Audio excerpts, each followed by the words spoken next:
You're listening to the Fibromyalgia Podcast with Tami Stackelhouse, episode 13. Welcome to the Fibromyalgia Podcast. I'm Tami Stackelhouse, your coach. And today we're going to be walking through the joy list. Now, in a previous episode, I did get you started on the joy list. And today we are going to work through the entire worksheet. So what I would like you to do, if you haven't yet, is hit pause on this podcast episode and go to fibromyalgiapodcast.com/13. That's the number 13, 13. fibromyalgiapodcast.com/13 and download the worksheet for today's podcast. I want you to do that rather than just listening to me talk about it, because I want you to create your own joy list, and I want you to walk through the exercise with me and actually do the work yourself so that you end up adding in something to your life that you have that brings you joy that you've had to say no to. This is going to be something that you get to add back into your life. Now, this is an exercise that I have done in workshops all over the place. I actually did this recently on the Fibro Cruise.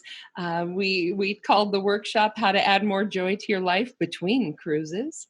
But I've done it on webinars, I've done it in person, and it's something that I think is very, very powerful and something that you can't just do once and be done, which is why I decided to create a podcast episode where I walk you through this exercise. It's an exercise that's also in my book.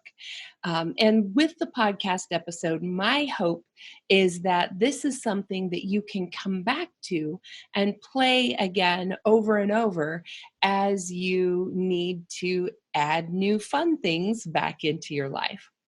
So with that, I'm going to pause for a second, give you a chance to go download the worksheet at fibromyalgiapodcast.com/13.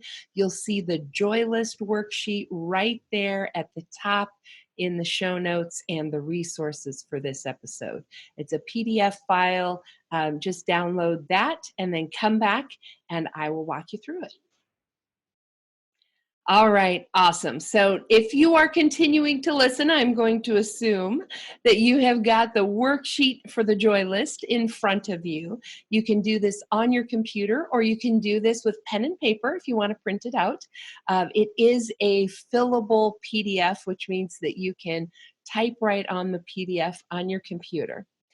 Now, a couple episodes ago, I talked about having you start your joy list and start writing down the things that bring you joy. And I talked about the fact that the number one thing at the top of my list is rubbing the belly of happiness and joy. And at the beginning of this podcast episode, you might have heard some jingle bells in the background and thought maybe you were imagining something. That was actually my cat, Sam, who owns the belly of happiness and joy. He was sitting right here next to me as I started the podcast. I thought it was so appropriate, but then he got bored and jumped down and left. So the belly has left the room. But really, rubbing the belly of happiness and joy is simply petting the cat. But there is something about him, about his big round belly. He's a 20-pound Maine Coon, and he loves to have his belly rubbed. So it kind of reminds me of those big Buddha statues where you rub the belly for luck. Only I rub the belly for happiness and joy. So your joy list could include things that are as simple as that.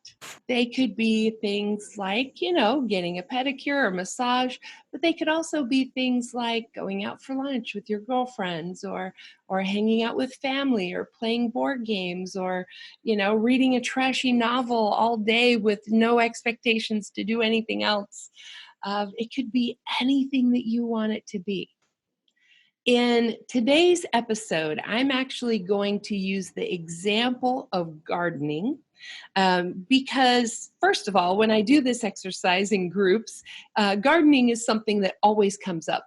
At some point or another, somebody says gardening is something that they love to do, but that fibromyalgia is keeping them from doing. So I'm going to use that as today's example. But if you haven't, I want you to take a few minutes and try to jot down at least 10 things that you love to do. Now, on the worksheet, on the first page of the worksheet, you'll see it says at the top, My Joy List, and then it's got a bunch of blank lines. And on those blank lines is where I want you to jot down the things that bring you joy.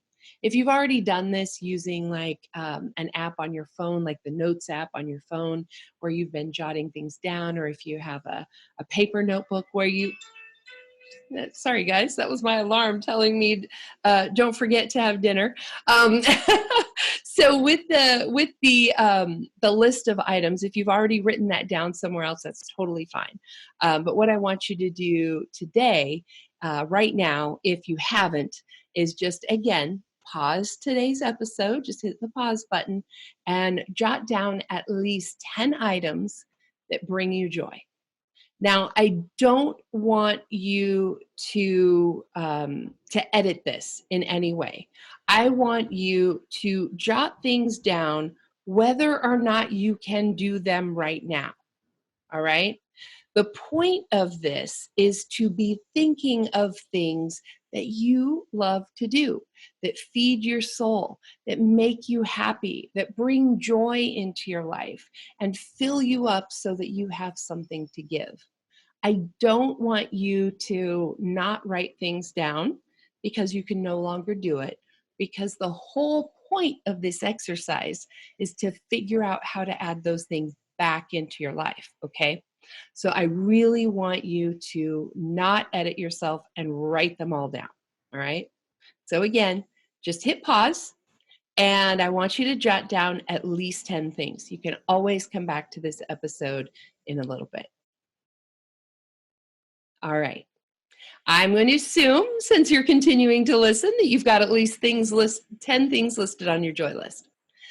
What we're going to do now is go to the second page of the joy list exercise. This is the page that has the line at the top that says, What brings me joy? And then there's a blank line.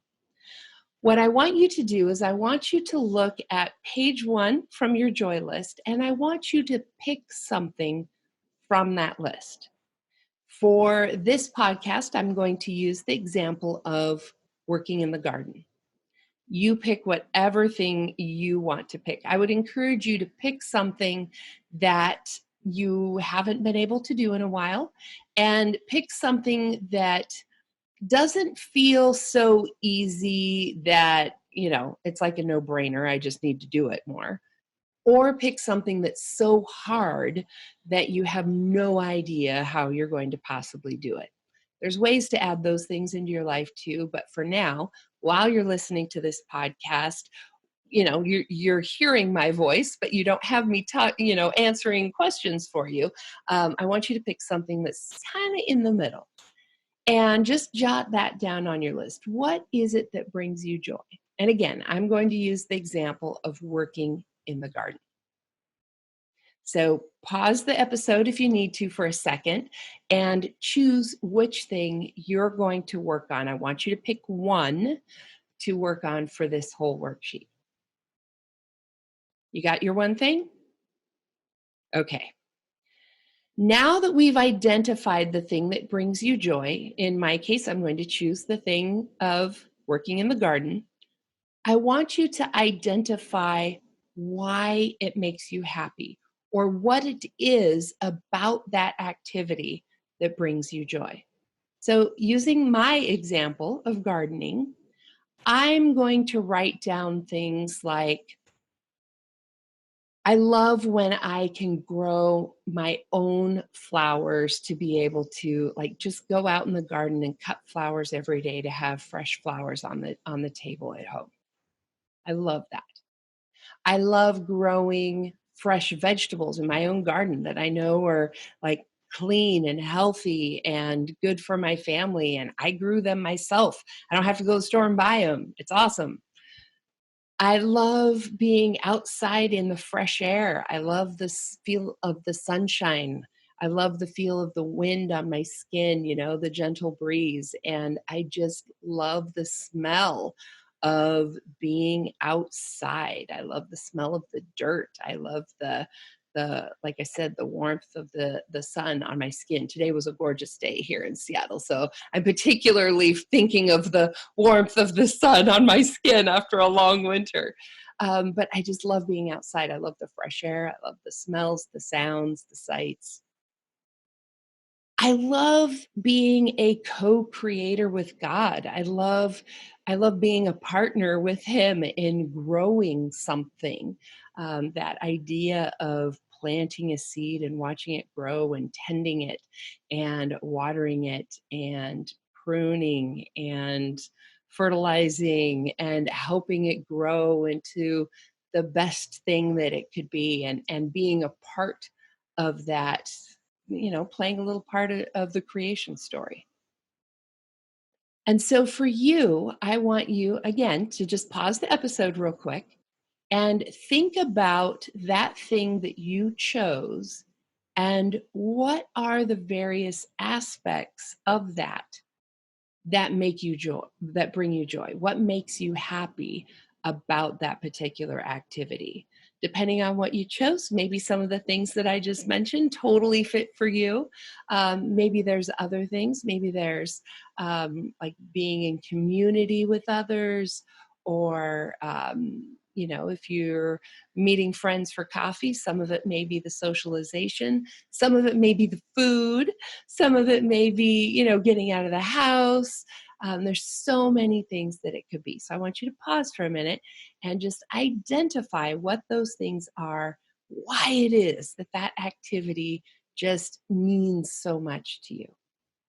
And this activity is one that we actually do with our clients as coaches. This is something I train my coaches on. So if you are listening to this podcast episode and you get really, really stuck and you want to talk to somebody about this, we can absolutely walk you through it. This helping people add things back into their lives is actually some of our favorite work to do as coaches. So again, just pause it and write down the things that make you happy about this particular activity.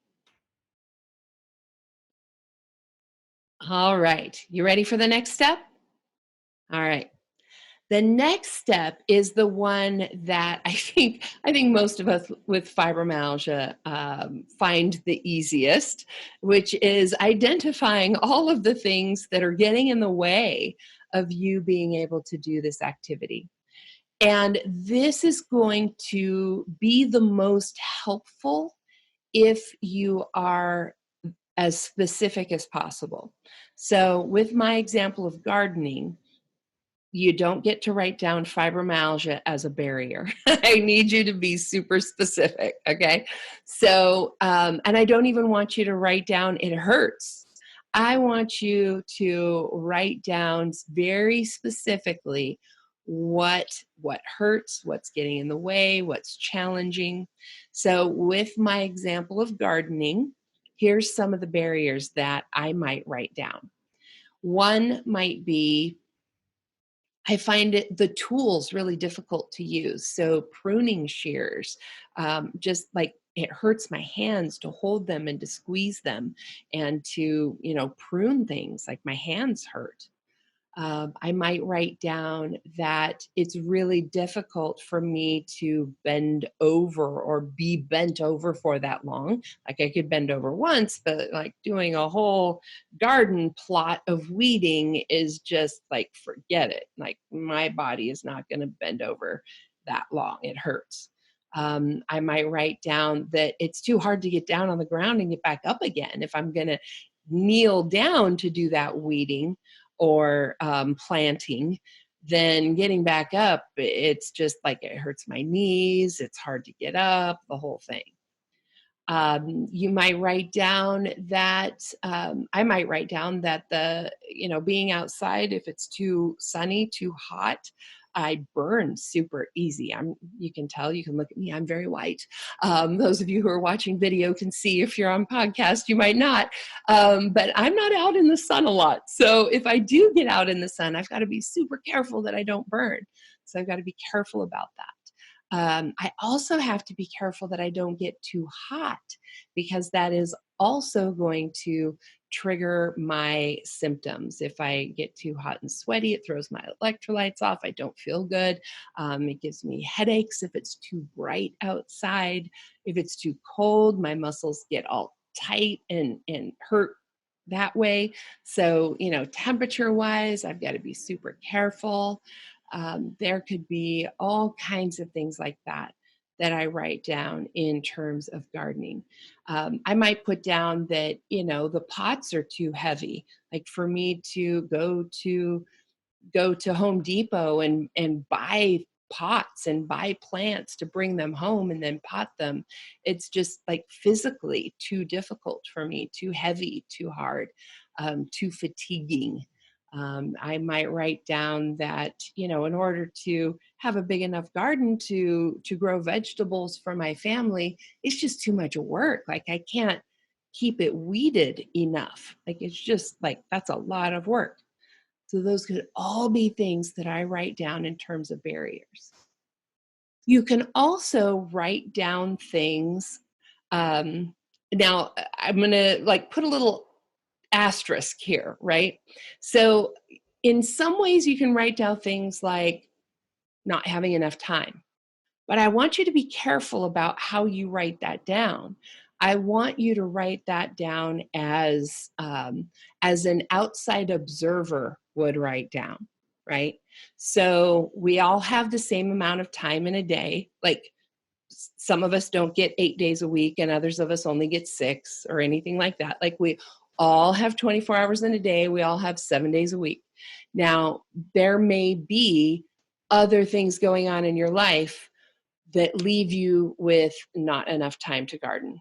But I want you to make sure that you write it down that way, that the obligations in my life, the things that I have already said yes to, if you remember from our last episode, we talked about saying no so that you could say yes.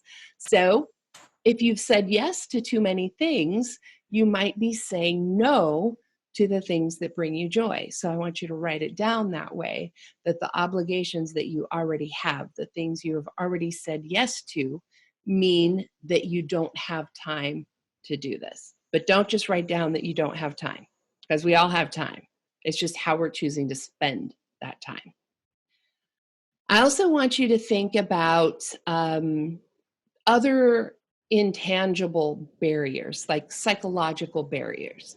For instance, you might really love taking bubble baths, but one of the barriers for you is that you feel guilty taking time away from things for yourself. You may feel guilty sitting in the bathtub, letting the bubbles take away your stress. Without doing anything else, right? Like you might feel guilty taking that time for yourself.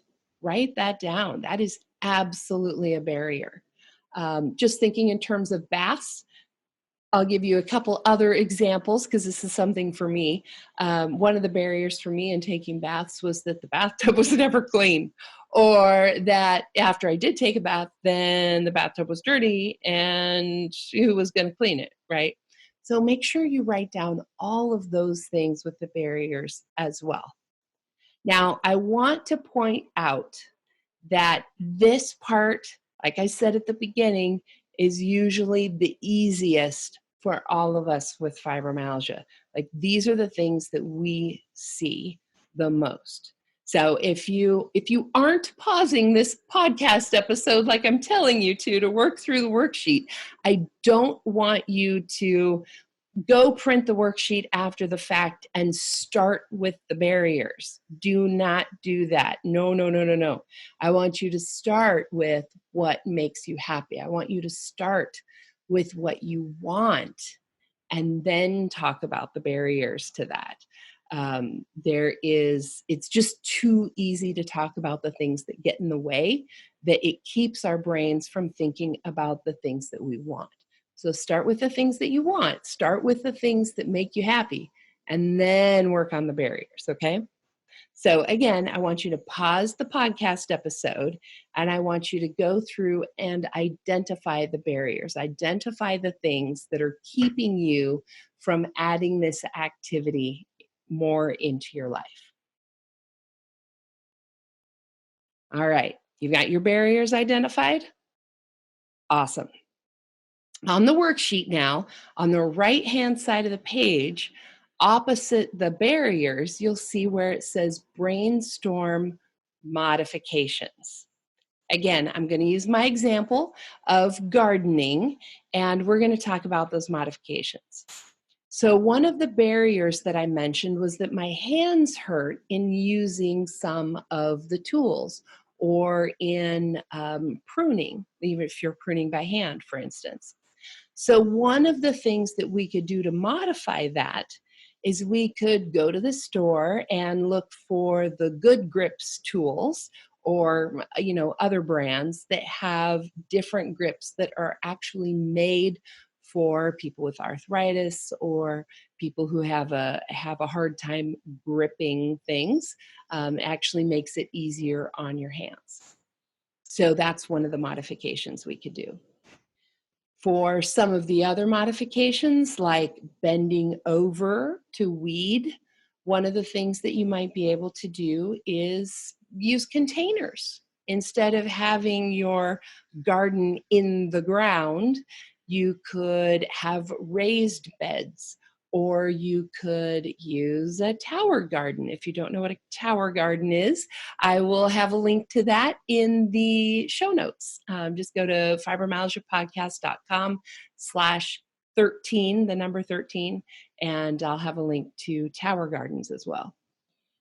There are lots of ways that you can basically take your garden and bring it up so that you don't have to bend over so far.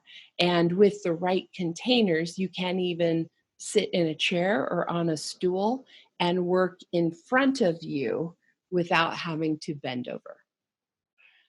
The other thing that's super important as you're looking at these modifications is to go back to the list above where you wrote down the things that make you happy about this particular activity, where you identified why the activity makes you happy. And go for that feeling and go for those things more than just simply fixing the barriers. So I'll give you an example.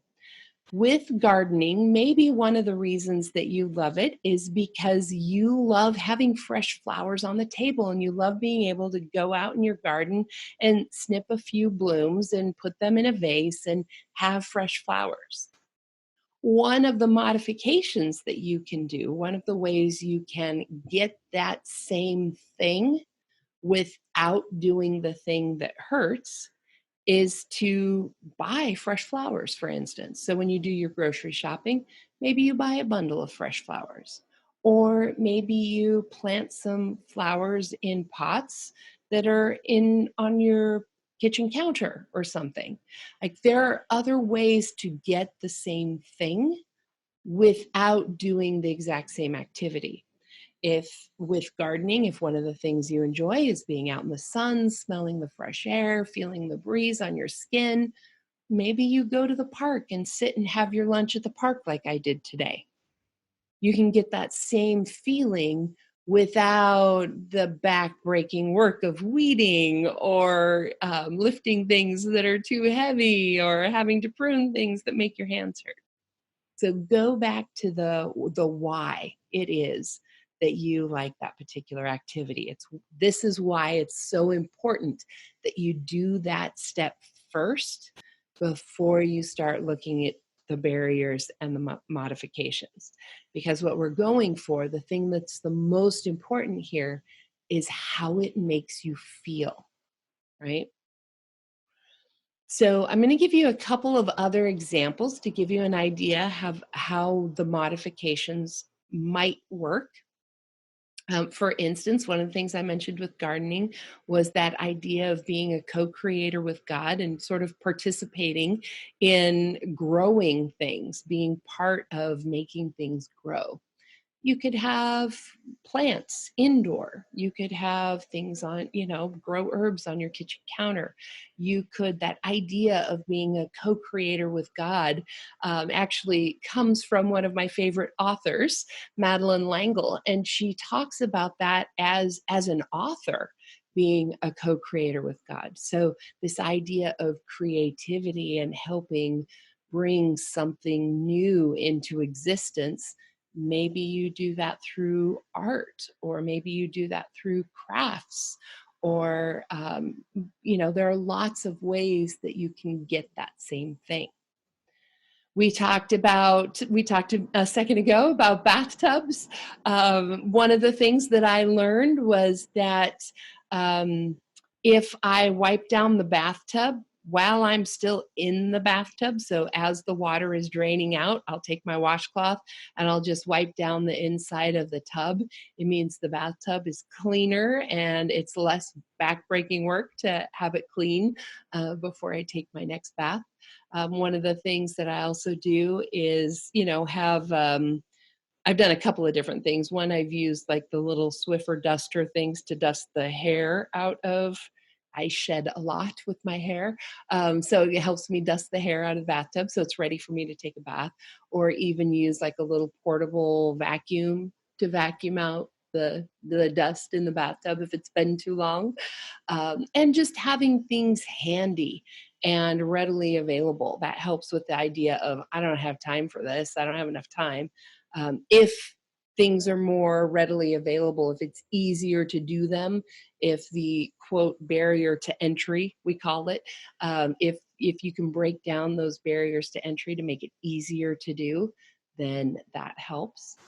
If there are things in there, like I mentioned, feeling guilty about taking time for yourself, sitting in a bubble bath, some of those things, when you're brainstorming your modifications, one of the things you write down that might be to, talk to your coach about it, or talk to a friend about it, or get some help in making that mindset shift from feeling guilty to realizing that you can't help others until you help yourself first. Maybe you go back and you listen to some of the earlier episodes of this podcast where we talk about that. But sometimes the things that you have to do are some of that internal work, mental and or physical. Maybe one of the things you love to do is go hiking. And so part of your barriers is that you're just physically not in shape to do that. And so one of the modifications, one of the things that you can do is find a fibro-friendly exercise routine that can help you build up your strength and your stamina.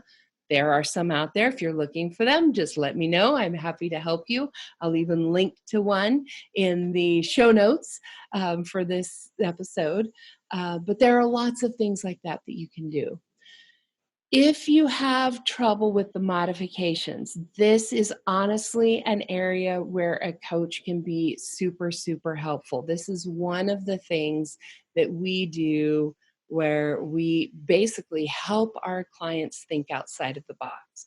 This is my favorite thing to do with my private clients, is to help them figure out new ways of doing things, new ways to structure their life, new techniques or strategies for doing the same thing. So this brainstorming modifications is something that coaches in particular are actually trained in, and we can help you figure out how to do. So again, you know what I'm going to say next, right? I want you to pause the episode and I want you to brainstorm the modifications for you. And as you are looking at those modifications, don't just look at the barriers and how do you like fix that particular barrier, because it might be something you can't fix. For instance, right? If you've got bad knees and you're kneeling on the ground, like there's no way to make kneeling on the ground better. So what we do is we actually just do something different, right? Like that's where we bring the dirt up to you so you don't have to kneel, or we figure out another way to get to the why, right? The things that you wrote down for why that particular activity makes you happy. So make sure you look at both the barriers and the why, okay? So pause and write down your modifications. All right, so you got your modifications all brainstormed there.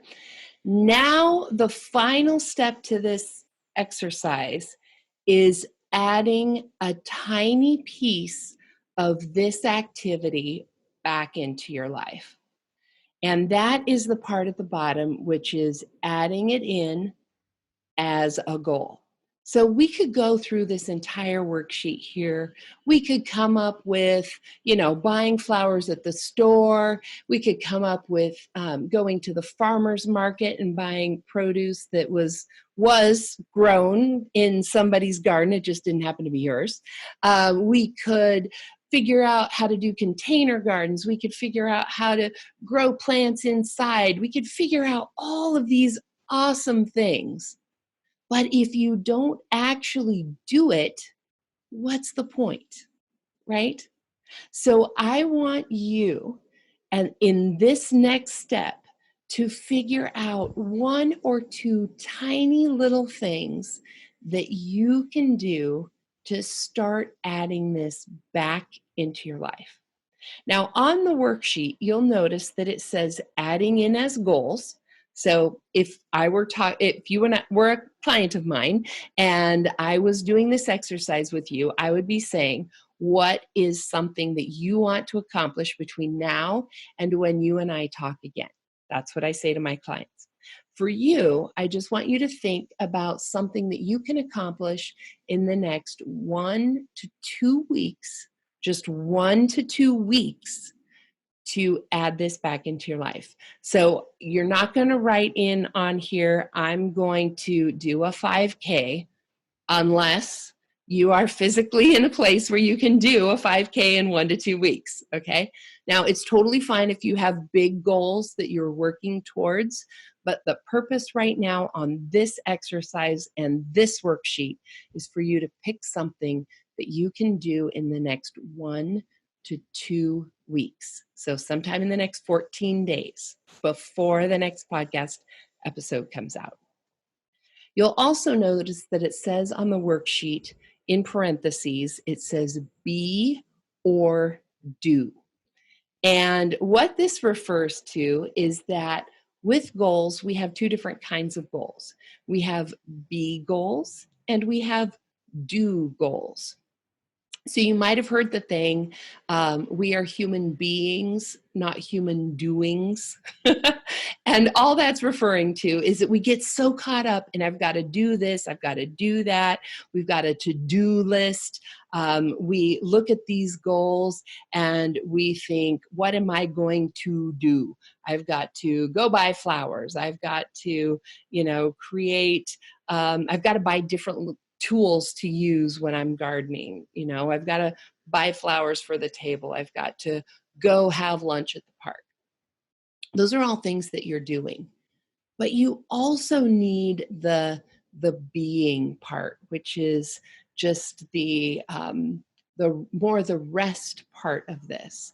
It could also be the things that you're going to stop doing, right? So it might be, in order to add this thing back into my life, I need to notify this group over here that I'm not going to be able to do their thing. So it might be something you stop doing. It might be a mindset shift, right? So it might be something like, I'm going to remind myself that I can't help anybody else if I don't help myself first.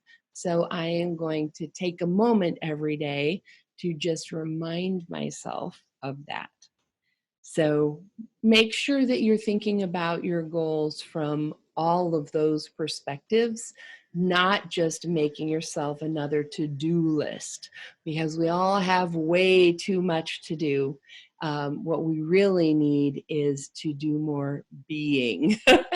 We need to do more just relaxing into life and becoming the person who has the life that we want to have, which is a very nebulous concept. I know this podcast episode is not about that. So I apologize if that's a thought that you're like, wait a minute, what do you mean by that? Tell me more. We will get to that in future episodes. But I just want to plant this idea of the fact that you're not just a human running around doing things, but you're also a human being. And so what is it that you need to be? Do you need to be more grateful? Do you need to be more concerned about yourself and focus on taking care of your needs so that you can take care of others? What do you need to be as well as what do you need to do? All right. With that, you should have one or two, at the most two. If you guys, if any of you have seen the show What About Bob? Baby steps down the hall, baby steps across the street. Yes, this is all about baby steps.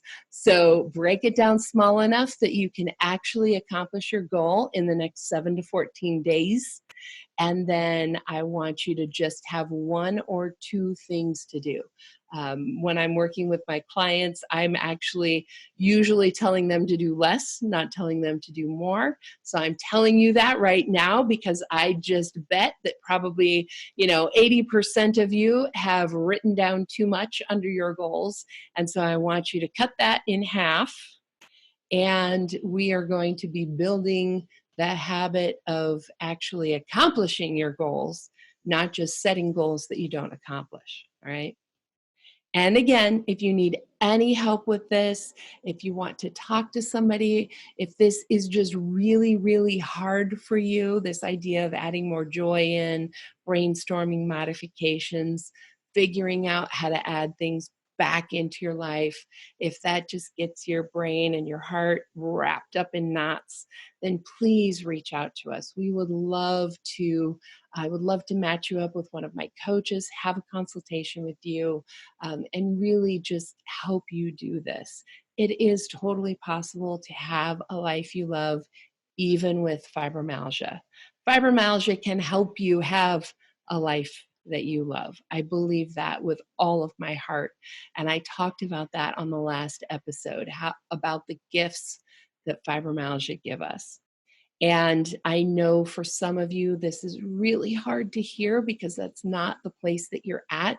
But hopefully you will keep listening to this podcast, start internalizing some of this, start utilizing the strategies that we have, reach out and get the help that you need so that you can start feeling better. And if you just really, really don't believe this, that's totally fine too, but this won't be the podcast for you. Because this is the focus that we have here on how you can live a fibro life you love and how you can feel better. All right. I would love to hear from you guys. I would love to even see your joy list worksheets. If you go to fibromyalgiapodcast.com under contact, there's a place where you can send me a message. You can also find the Fibromyalgia podcast on Facebook. I would love to get a message from you and just see your joy list and see what you're working on. I would be happy to, give you some feedback or just celebrate with you as you start adding things back into your life. And in upcoming episodes, just to kind of give you a sneak preview, I'm going to be having one of my coaches, Julie Hamilton, is going to be joining us, and we're going to be talking about the Family Medical Leave Act. Julie has been working with the FMLA since it was created. She was an HR director and manager for over 20 years before fibromyalgia entered her life. She is now a certified fibromyalgia coach, a certified life coach and a certified youth life coach. And she is taking all of her experience and combining it all together and bringing us amazing information that is so helpful for those of us with fibromyalgia who are working on what our rights are, what the laws are around disabilities and around the Family Medical Leave Act, and with getting special accommodations at work, what legally, what you shouldn't tell your boss, what you don't have to tell your boss when you're doing, I even want to ask her about doing interviews, like if you're looking for a job, what you should and shouldn't say. So we are actually going to do 2 podcast episodes with Julie, simply because I know we have so much information to cover, and I want to make sure that we have enough time to do that without totally overwhelming you in one episode. So we'll have 2 episodes with Julie. We also have a bunch of other goodies coming up, so stay tuned. Be sure and subscribe so that you get our episodes as soon as they come out. And as always, go to fibromyalgiapodcast.com to get full show notes, the transcript, the video, all of the links and the resources. There's also copies of my books you can request for free. You can download a free copy of my book. And the exercise that we just went through today, the Joy List exercise, is in my first book, Take Back Your Life. You can get a free copy out there. And of course, the worksheet, which you should have by now if you did what I told you to and stopped the podcast episode to go get it. All right, you guys, I will see you back here in a couple of weeks when we have our next episode. And in the meantime, be as well as possible and add more joy into your life wherever you can, with the simple things and with the more complex things. And if you need any help at all, just reach out. Bye.